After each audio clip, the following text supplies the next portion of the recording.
Según el último informe de Uruguay 21 en noviembre de este año, las solicitudes de exportación, incluidas las zonas francas, alcanzaron 1.025 millones de dólares y marcaron un aumento interanual del 5%.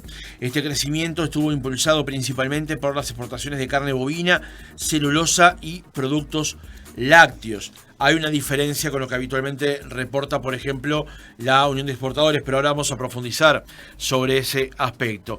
De esta manera, se consolidaron 8 meses de aumentos consecutivos de las exportaciones de bienes, que alcanzaron un incremento en el acumulado del año del 14%, según el reporte justamente de este instituto. Pero más allá de las exportaciones del mes de noviembre, ¿cómo viene siendo el año 2024? ¿Cómo es la comparación con el año 2023? Y también conocer a qué se apunta de parte de Uruguay 21 de aquí para adelante. Vamos a conversar esto en nuestra entrevista central con Sebastián Rizzo, su director ejecutivo. Francisco Morales, otra mañana. Rizzo, ¿cómo le va? Buenos días, gracias por acompañarnos. Buenos días, Francisco, gracias por la invitación. Es un gusto para nosotros recibirlo aquí. ¿Desde hace cuánto está en Uruguay 21? Estoy desde julio del 2021. ¿Y cómo viene ese trabajo? Muy bien, muy intenso, agotador, por suerte, agotador, mucho trabajo, la verdad que es un lugar espectacular para trabajar, ¿no? Uno está vendiendo el país, digamos, buscando inversiones, buscando exportaciones, ocupándose del tema de marca país, eso lo hacemos en conjunto por ley con Presidencia de la República. Así que es un trabajo espectacular y bien desafiante y bien distinto todos los días, ¿no? Vendiendo el país, esa es una definición bien interesante, es como una especie de escaparate del Uruguay, pero que además no es que está esperando a que lleguen las inversiones, sino que las sale a buscar. Exactamente, el trabajo fuerte es, bueno, ver en qué somos buenos, cuál es nuestra propuesta de valor, en dónde podemos apuntar. Nosotros queremos que la gente, que las empresas vengan, inviertan en el país, pero no queremos cualquier inversión. Queremos inversiones que sean buenas, que cuiden el medio ambiente, que sean sustentables, que generen mano de obra, que apunten a la exportación, que vean que en Uruguay es un lugar, la puerta de entrada ideal para América Latina, digamos, ¿no? O sea, nosotros nos vendemos como la puerta ideal de entrada a América Latina y desde Uruguay proveer tanto de bienes como de servicios al exterior, a la región y el mundo entero. Y después en lo que tiene que ver con exportaciones. Si bien Uruguay 21 no hay nada que diga que no trabajemos con cualquier tipo de empresa, en los hechos terminamos trabajando mucho más con las pymes, ¿verdad? Las empresas grandes tienen su propio gremio, sus propias asociaciones, sus propias motores y fuerzas económicas para hacer su promoción. Entonces nosotros trabajamos mucho en sectores que priorizamos. Ahí priorizamos el sector de tecnología, de servicios, también alimentos y bebidas, industrias creativas, biotecnología, todos sectores donde vemos que Uruguay tiene un potencial bien interesante para, como decías vos, salir y venderse y ofrecerse, ¿no? ¿Cómo ha ido actualizando Uruguay 21 esos postulados? Por ejemplo, usted mencionó recién el tema medioambiental. Uruguay siempre, mencionaba su marca Uruguay Natural, digamos, pero en el último tiempo hemos ido también, por ejemplo, por bonos cuyos resultados estén atados al comportamiento ambiental del país. ¿Cómo ha ido actualizando sus criterios Uruguay 21? Es muy buena la pregunta. A ver, Uruguay tiene su marca país Uruguay Natural, como bien decías, desde el año 2002. En esa época en el mundo no se hablaba del tema sustentabilidad, naturaleza, no se hablaba. Uruguay en eso fue bastante pionero. Hoy por hoy, viajas a cualquier conferencia, viajas a cualquier feria, lo único que se habla de este tema de sustentabilidad. Y Uruguay ahí está muy bien posicionado.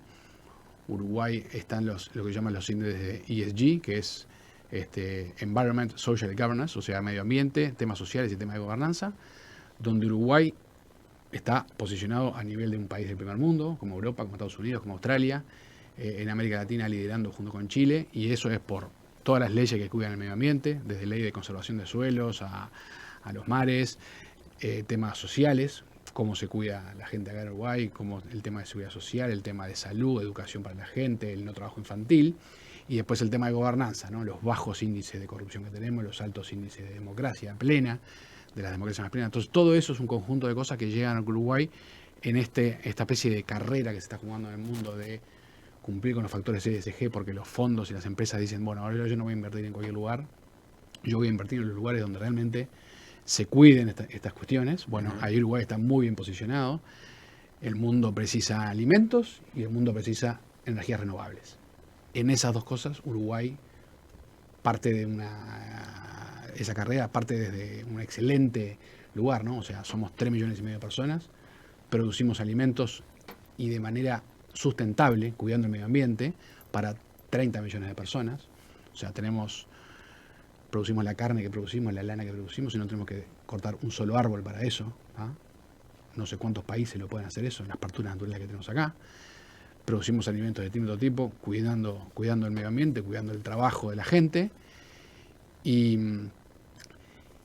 bueno, todo el tema de democracia, baja percepción de la corrupción es muy importante también, ¿no? A la hora de la facilidad para hacer negocios, a la hora que vengan los inversores y bueno, que esto sea tan fácil para hacer negocios. Eso, los fondos internacionales de las empresas dicen, bueno, vamos a apuntar hacia este país. Obviamente, usted mencionaba recién el peso que tiene la inversión que en Uruguay se hace desde el punto de vista ganadero, agrícola, ni que hablar la celulosa, que va camino a ser el principal producto de exportación en el país en los próximos años, tanto en volumen como en dinero. Pero también Uruguay se ha destacado en el último tiempo por tener otro tipo de inversiones, tal vez más silenciosas dentro de los reportes, por ejemplo, medicamentos. Es un tema que en particular Uruguay 21 ha destacado y como usted mencionaba recién, también han acometido un apoyo mayor a lo que tiene que ver con las pymes, con empresas de menor tamaño. Le quería preguntar en resumidas cuentas, ¿cuáles son esos mercados o esos productos de inversión que tal vez no están en las primeras planas de los programas de radio y de televisión de los diarios, pero que usted sabe por leer el reporte, por dar una mano a esos sectores que inciden en lo que es la realidad económica del Uruguay? Está muy buena pregunta. El tema de Farma y Salud es un tema bien importante en Uruguay. Está creciendo de manera potencial, digamos, año a año. A ver, comenzó con empresas multinacionales utilizando Uruguay como plataforma de distribución regional. O sea, vienen los medicamentos de Europa, de Asia, vienen o por el aeropuerto de Montevideo o vienen por el puerto de Montevideo y de acá o pasan por una zona franca o directamente desde el aeropuerto se sube un camión y se distribuye al resto de la región. Así nos decían que, por ejemplo, que para llegar a un hospital de San Pablo, un medicamento viene de Europa, llega al aeropuerto, se sube un camión, se va por la frontera y más o menos se evitaba más o menos unos 20 días de tiempo de tránsito, digamos, ¿no? Haciendo esta por Montevideo. En Montevideo tenemos todo el marco legal, desde la época de la ley de puertos, por la ley de zonas francas, estamos hablando de normativa de más de 30 años toda, ¿no? Probada, aceptada por todo el mundo, han pasado los diversos partidos políticos por el gobierno y esto se mantiene, son políticas de Estado, entonces los inversores, los extranjeros dicen, bueno, este país es serio, mantiene esta política, todo el tema, se cumplen los contratos, las reglas de derecho, y eso es fundamental, ¿no? Porque al momento de instalarse en un país nuevo, al momento de hacer una inversión, nadie pretende hacerse rico un día para el otro y después irse, sino que pretenden que se hacen inversiones a largo plazo, ¿no? Y eso es un diferencial que los uruguayos podemos ofrecer a los que vienen a invertir acá, y es importantísimo. Y después tenemos infraestructura para eso, ¿no? Porque podemos tener la ley, pero si no tenemos la infraestructura para eso, y el talento, la gente que lo sepa hacer, imposible. Entonces, tanto por el lado del puerto, como de los aeropuertos, como de las zonas francas, tenemos una infraestructura de nivel AAA para mercadería tan sensible como son los medicamentos. Entonces, ese sector se potenció. Luego, más acá, empezó a crecer mucho el tema de manufactura, el tema de Farma y Salud, y queremos también potenciar mucho el tema de investigación y desarrollo, y ahora estamos por la segunda etapa, que es ya innovación, digamos, ¿no? Uruguay como un centro de innovación, y ahí ya tenemos toda la política pública que viene haciendo el gobierno desde el año pasado como Uruguay como un centro de innovación. Por ejemplo, en diciembre del año 21, ustedes publicaron un informe titulado El sector farmacéutico en Uruguay, y allí se sostenía que había tenido una notable expansión en los últimos años. 21 empresas realizaron exportaciones de productos farmacéuticos en 2020, principalmente dirigidos a la región. O sea, 21 empresas que desde Uruguay lograron colocar sus productos en el exterior. Exactamente, estamos hablando de productos de salud humana y salud animal. Hoy ya son más de esta cantidad, y después tenemos otros tantos que no manufacturan por acá, pero utilizan Uruguay como te decía, como plataforma de distribución, con mercadería en tránsito, y la mercadería en tránsito genera trabajo acá, porque está desde el piqueo de los esto viene paletizado o el etiquetado. Bueno, hay todo un trabajo atrás bien importante. Nosotros sacamos un informe este año, yo si no me equivoco, algo así como 800 millones de dólares de mercadería pasan en tránsito por año por Uruguay, digamos, ¿no? Que es mercadería que va a la región y pasa por Uruguay, ¿no? Es un monto bien interesante y creciendo, ¿no? Así que son sectores bien importantes de la economía. Y me hacías la pregunta hoy de qué otros sectores de la economía pasan a veces por bajo el radar. A mí me está fascinando cómo viene creciendo, por ejemplo, ahora la exportación de vehículos, digamos, ¿no? En el mes pasado le exportamos 50 millones de dólares en vehículos a Brasil.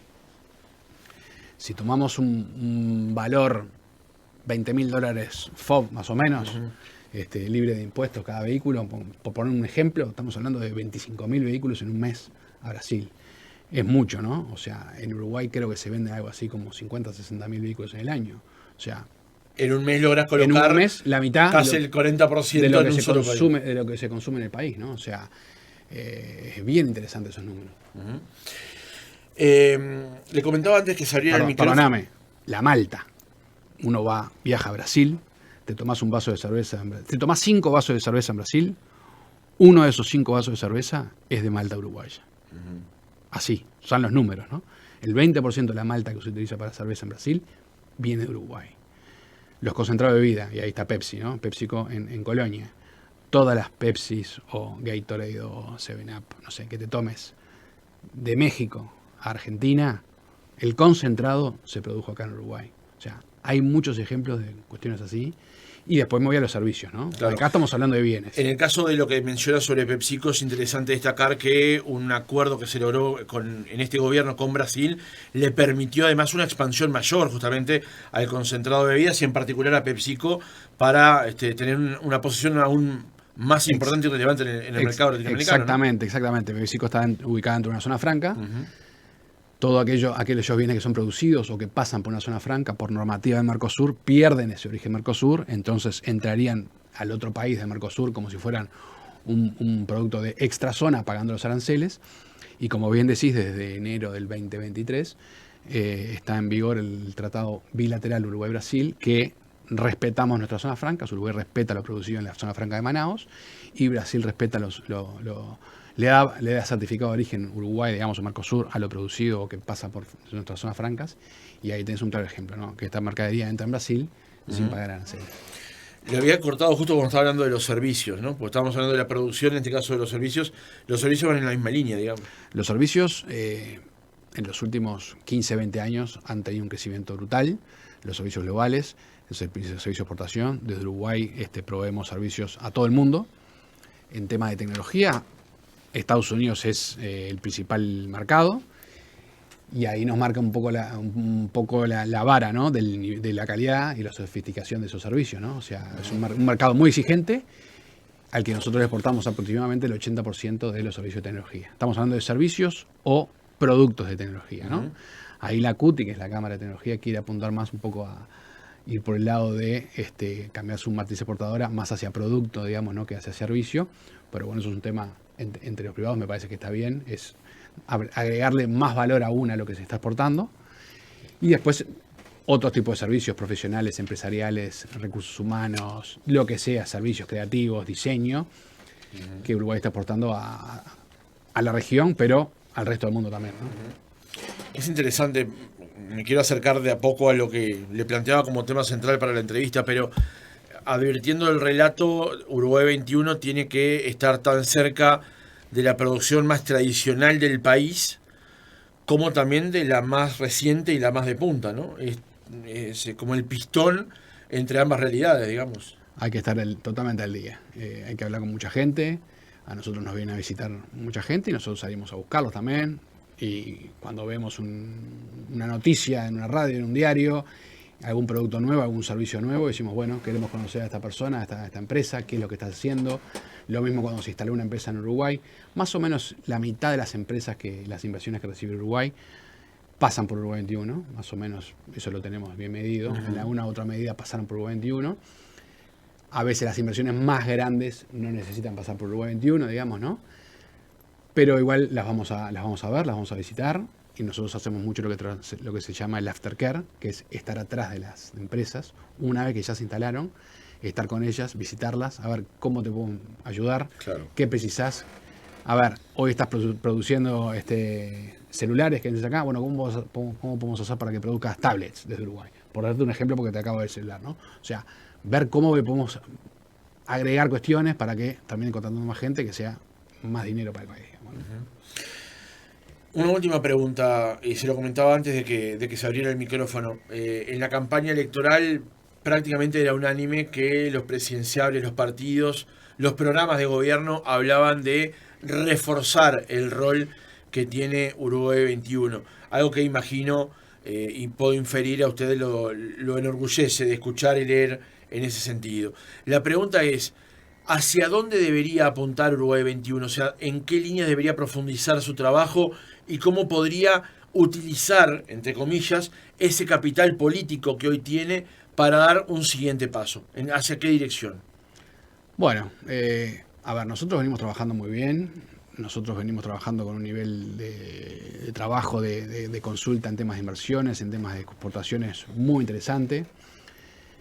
En temas de marca país venimos trabajando bien, se ha trabajado con el tema de marcas sectoriales, ahí tenemos este año, en este gobierno se crearon las marcas sectoriales Uruguay Meats, en acuerdo con la carne, Uruguay Technology, en acuerdo con la Cámara de Tecnología, estamos hablando con la gente de los lácteos, Uruguay Audiovisual, junto con la agencia del cine y el audiovisual, sectores importantes de la economía, relevantes, antes ya veníamos con las marcas Uruguay Wools, Uruguay Wines, o sea, son sectores. Y hay que seguir potenciando eso, viendo nuevos sectores de la economía que puedan tener su marca, porque su marca sectorial es que mañana una empresa X viaja a tal lado y si viene con ese paraguas atrás, no solo se beneficia esa empresa teniendo un respaldo del país, sino que se benefician todas las de su sector, digamos, ¿no? Como que se le da importancia.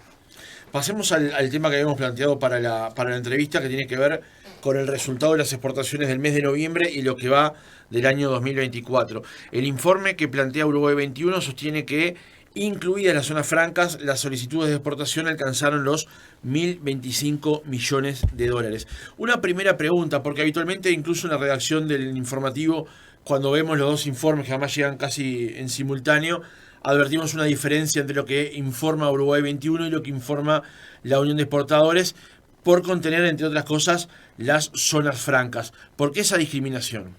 Nosotros incluimos las zonas francas porque es trabajo uruguayo, son productos que salen en Uruguay, son divisas que ingresan al país, así que nunca dudamos en incluirlo, son productos que salen de acá. Estamos hablando de soja, estamos hablando de productos farmacéuticos que hablabas hoy, estamos hablando de los productos de los concentrados de bebida de Pepsi, estamos hablando de la celulosa, o sea, son producciones uruguayas con mano de obra uruguaya, o sea que nosotros no dudamos, simplemente hacemos una diferenciación, lo que sale por zona franca y lo que no sale por zona franca, es la única diferencia. Hablábamos entonces de estos 1.025 millones de dólares.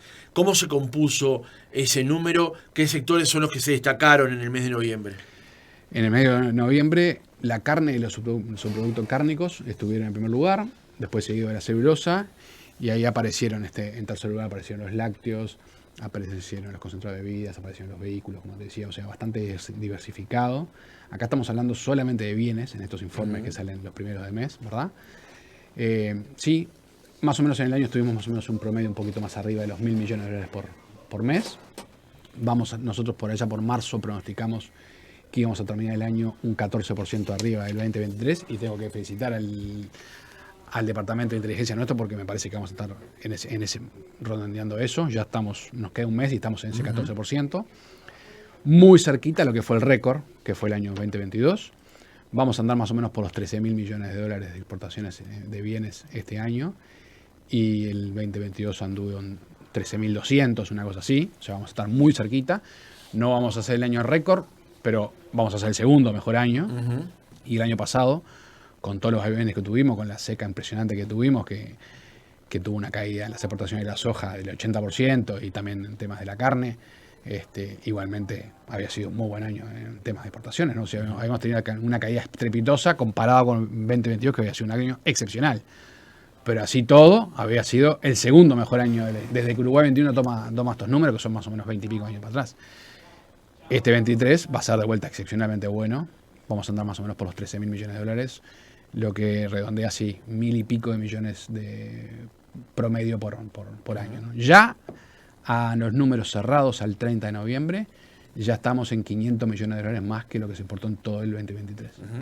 En la página 2 del informe dice la celulosa fue el segundo producto con una participación de 18% en el total exportado y un monto de 179 millones, lo que determinó un crecimiento interanual de 3%. Esto se materializó en 321.000 toneladas colocadas en el exterior. El principal destino fue la Unión Europea, cuyas adquisiciones continuaron creciendo hasta ubicarse en 86 millones de dólares. Cuando mencioné esto en el arranque de la entrevista, llegaron varios mensajes.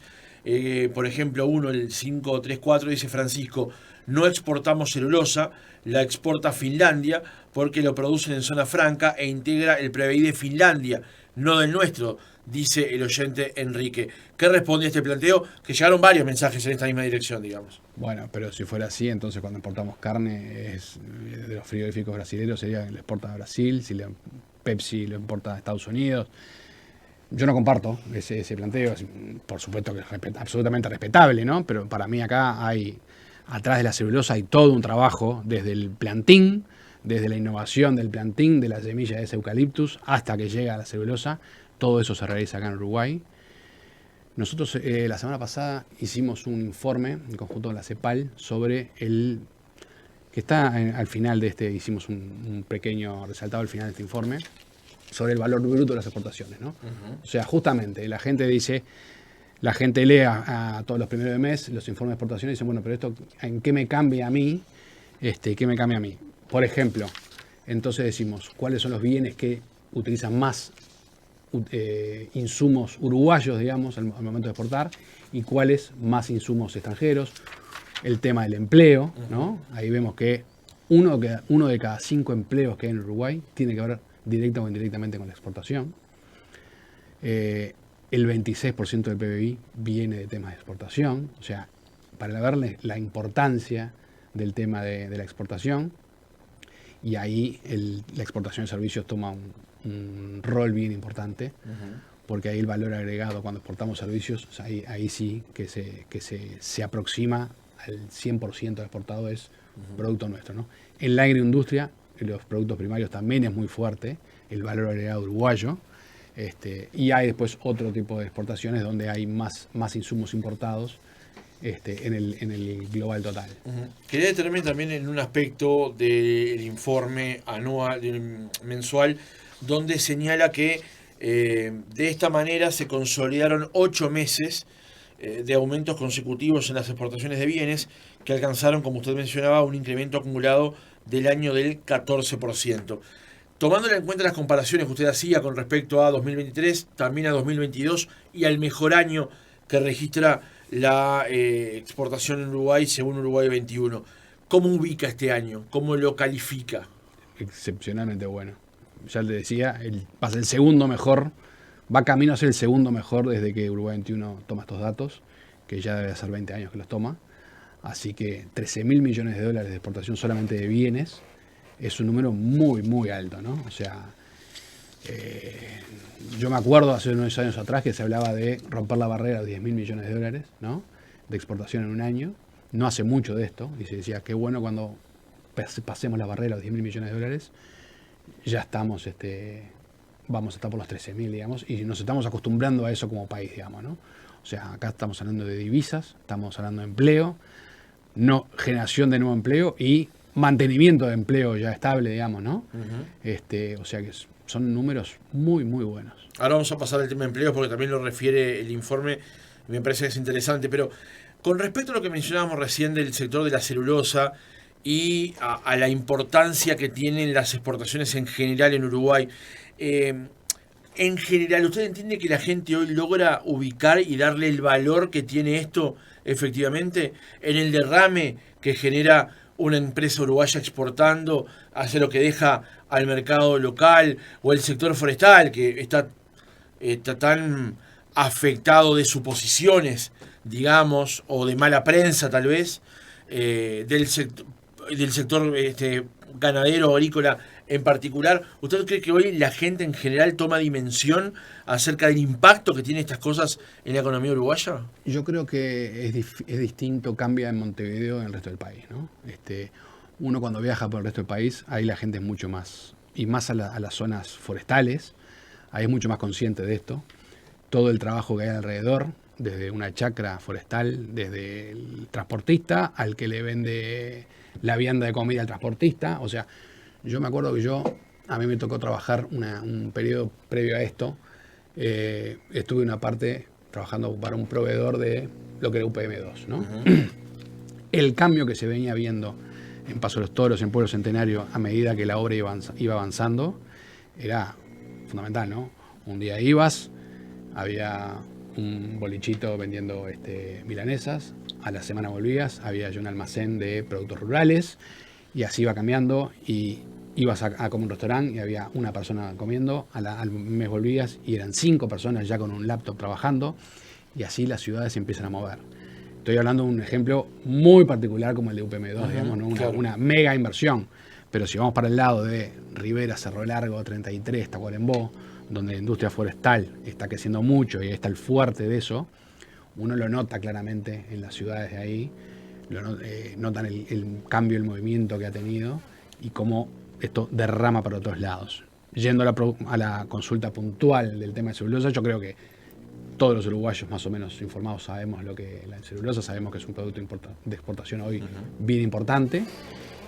Y acá algo que tenemos que estar muy orgullosos como uruguayos, ¿no? Esto viene de la década del 80 con la ley forestal, ¿verdad?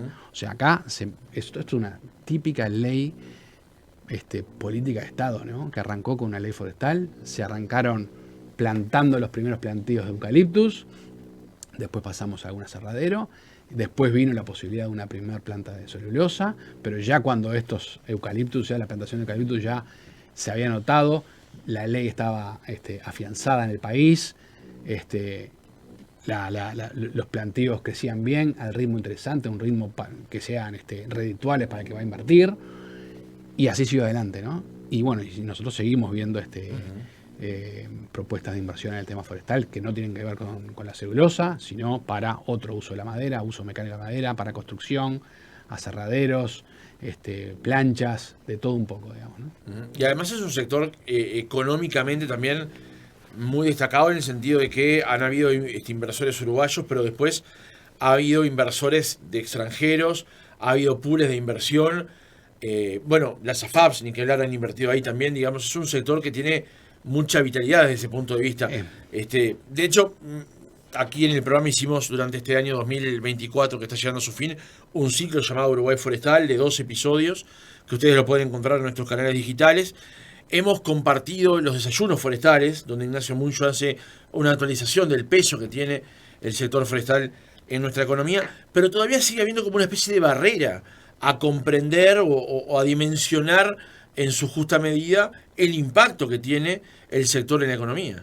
Mirá, hay una empresa europea que está próxima a invertir acá, y este señor, de esto hará 1 año y medio más o menos, hablando con él, me dijo: mira, Sebastián, nosotros tenemos inversiones en Europa, en Estados Unidos, en Canadá, en el norte de África, recorrimos toda América Latina, y yo te puedo decir que en ningún lugar del mundo vi un sector forestal tan profesional como el que tiene acá en Uruguay.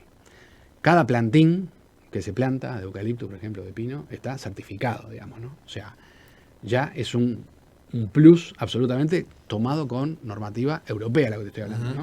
O sea, nosotros, cada árbol que uno ve plantado por el ser humano, está certificado atrás. Entonces hay todo un tema, lo que hablábamos al principio de la nota, ¿no? de sustentabilidad, claro, que es absolutamente valorado. Los recursos humanos que tenemos son muy valorados. Ya tenemos varios años de experiencia en tema forestal. Entonces estas empresas europeas vienen acá y se encuentran con esa realidad, ¿no? Para ir cerrando el reportaje, Rizo, en el informe que presenta Uruguay 21 con respecto al mes de noviembre y las exportaciones, hay un capítulo dedicado al empleo. Y ahí podemos efectivamente dimensionar justamente el impacto que tienen cuando hablamos de exportaciones, cuánto exporta Uruguay, bueno, cómo eso se traduce en empleo. El informe sostiene que una forma de analizar el empleo asociado a las exportaciones uruguayas es a través de los puestos de trabajo que éstas generan aguas arriba, considerando los encadenamientos productivos y los insumos necesarios para producir los bienes y servicios exportados. En el gráfico que se presenta se habla de 356.000 empleos vinculados a la exportación y allí, como en una torta, se subdivide por sectores. Cuéntenos esto, porque tal vez esto sea lo más gráfico que podamos llevarle a la audiencia en todo el país acerca del impacto que tiene el desarrollo exportador de Uruguay sobre la creación de empleo. Está muy buena la pregunta. Este es el informe que te decía que largamos la semana pasada, que lo pueden encontrar en la página web de Uruguay 21, sobre el valor agregado bruto en las exportaciones. Hay un capítulo específico del tema de empleo, porque ahí nos focalizamos no solamente en el empleo directo, no solamente en la persona que trabaja para UPM, o para Monte del Plata, o para Pepsi, sino todo el empleo que hay alrededor, ¿no? El derrame. Y empresa de servicio lo mismo, ¿no? Entonces, una empresa de tecnología que vende servicio, bueno, pero también está el proveedor de esa empresa de tecnología, que si no tiene ese proveedor fundamental, no va a poder terminar exportando el servicio de tecnología que exporta. Y así, el típico caso en bienes es el transportista que lleva la carne del frigorífico al puerto, ¿no? La empresa de transportes. No tiene que ver con la exportación, es un transporte nacional, viene del frigorífico al puerto, pero tiene que ver con esta cadena, ¿no? En esa cadena es donde nosotros decimos que el 21% del empleo nacional está vinculado a la exportación, ¿no? Directa o indirectamente. Es un número bien alto. Acá lo que se destaca, por ejemplo, es que dentro de esa participación el sector agroindustria tiene el 44%, o sea, de esos 356.000 empleos, 156.000 están vinculados a la agroindustria. Pero hay otros pesos muy interesantes para analizar. Por ejemplo, el sector primario, 11%, servicios modernos, 16%, turismo y comercio, un 10%, y también industria, un 11%. ¿Cómo fue el trabajo justamente para dimensionar el impacto por cada sector? Fue un trabajo en conjunto con la CEPAL, como decía, con la oficina de la CEPAL de Montevideo, un trabajo que llevó un año más o menos, por lo menos un año, nuestro equipo de inteligencia. Hay que recabar mucha información sobre todos los sectores fundamentales de la exportación de bienes y de servicios. Bueno, ver toda la cadena para atrás y qué tanto están, como tú decías, encadenadas esas cadenas para ver el trabajo. Hay un trabajo con base de datos que uno tiene, base de datos con el Ministerio de Trabajo que tenemos un acuerdo. O sea, es un trabajo bien sofisticado que se hizo para llegar para estos números. Y la agroindustria, sí, es un motor de generación de empleo brutal. Ahí lo tenemos en esos números, ¿no? Sí, 44% del total. Somos casi 160.000 de 356.000, ¿no? Sí, es impresionante. Uno a veces no dimensiona, cuando hacías la pregunta, ¿no?, de la dimensión de la exportación agroindustrial, ya sea forestal, ganadera, agrícola, toda la mano de obra que hay atrás, ¿no? Sí. Dentro de servicios modernos destacan jurídicos y contables, tecnológicos, información e intermediación financiera. Digamos, en cada uno de estos rubros hay subrubros. Subrubros, también. Exactamente. Sí, se le puso el nombre de servicios modernos, podría estar como servicios globales.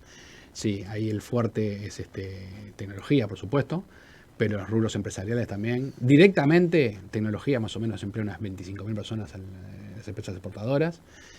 Y el resto de los servicios exportadores directamente son otras 25, 27.000 personas. Pero ahí también metemos los indirectos, digamos, ¿no?, para sumar, como decíamos, dentro de esta cadena de exportación, ¿no? Entonces, el número siempre es mayor.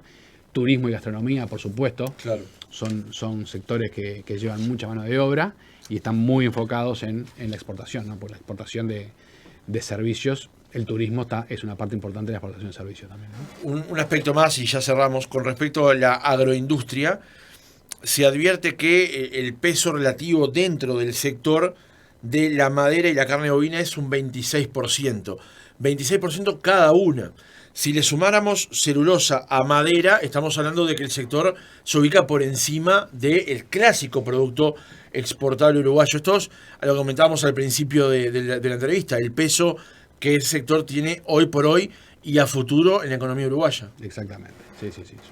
Son números bien destacables, la verdad que llama bastante la atención y es para tenerlos bien en cuenta, ¿no? Uno siempre se queda con el ejemplo del transportista de la chacra al puerto o al frigorífico, pero hay mucho más atrás de esto.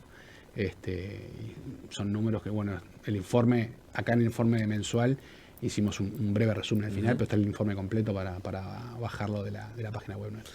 Usted mencionaba que el Departamento de Inteligencia de Uruguay 21 le había dado una perspectiva de lo que podría ocurrir en este año 2024, sobre finales del 23 o al principio de este año. ¿Ya les van diciendo algo con respecto a 2025, teniendo en cuenta las condiciones y teniendo en cuenta que hay novedades permanentes ocurriendo? Por ejemplo, potenciales medidas proteccionistas que tome Estados Unidos o problemas de diferencia cambiaria como hay hoy con Brasil, por ejemplo. ¿Qué le va anunciando ese departamento? Parece que hubieras estado en la charla que tuve con el departamento porque todos estos temas se tocaron. Todavía no hicimos un informe con el pronóstico. Generalmente los hacemos por febrero o marzo, lo que va a ser el pronóstico. Sí sabemos que va a ser más moderado el crecimiento. Primero porque este año a influjo de la no sequía y de OPM2 operando a la totalidad de su poder, ya eso ya da un aumento respecto a lo que era 2023, ¿verdad? Entonces 2024 vamos a, supuestamente, en temas internos, si no tenemos una sequía, vamos a estar similar a lo que fue, pero vamos a depender de factores externos, como bien mencionabas, el tipo de cambio con Brasil, algunas medidas proteccionistas que vos hablabas. Entonces, bueno, yo creo que hay que ser un poco cautos antes de emitir cualquier pronóstico. Lo que sí vemos que no va a estar en los números de 14% como este año, bastante menos, ¿no? Bastante eso más ya moderado, es una definición en sí mismo, digamos. Más moderado. Va a ser más moderado con respecto moderado. a este año. Sí. Sebastián Rizzo, director ejecutivo de Uruguay 21, gracias por haber estado otra mañana con nosotros. Placer, Francisco, gracias a vos.